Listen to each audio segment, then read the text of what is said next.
So Conservative Party of Canada leader Pierre Poilievre says that he's in favor of banning trans women from women's spaces. And it marks a scary development in Canadian politics. But it's also terrifying how so much of Canada's mainstream media is letting him go unchallenged and unfact-checked in boosting harmful stereotypes and terminology. And these media organizations can't go all surprise Pikachu face when transphobia is on the rise, because they're directly complicit in it when they write headlines like these. Female spaces should be exclusively for females, not for biological males.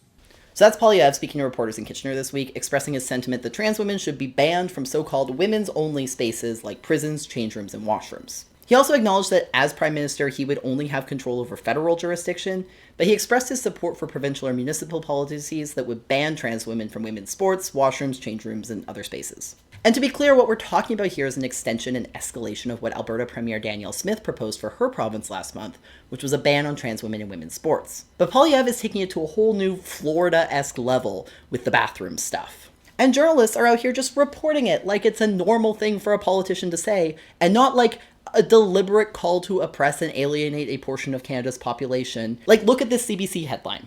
Poilievre says biological males should be banned from women's sports changerooms and bathrooms. Now, nowhere in that story does the writer challenge Poilievre's dangerous description of trans women as biological males, nor do they fact-check his claims about puberty blockers.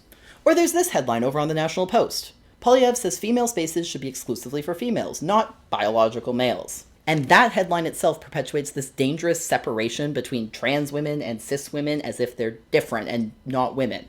And it's so important that media gets this stuff right. Because by putting the phrase biological males, an outdated term that is widely unaccepted as a way to describe trans women, the CBC is complicit in spreading the misinformation and dangerous ideas that Poilievre is spouting here. And by framing a headline to suggest that trans women are different from females, the National Post is actively just boosting transphobic ideas. And I'm not saying don't report on when Poilievre says this nonsense. I mean, we're here doing that, and he very well could be our next prime minister, so what he says has stakes for policy. But it also means it's even more important to call those inaccurate terms and dog whistles and pieces of misinformation what they are, and hold these powerful people accountable for the hate and baggage that those terms carry. We wouldn't let a politician get away with saying the earth is flat, and we shouldn't do the same thing here. Because if our news media keeps on doing this, it's only going to get worse.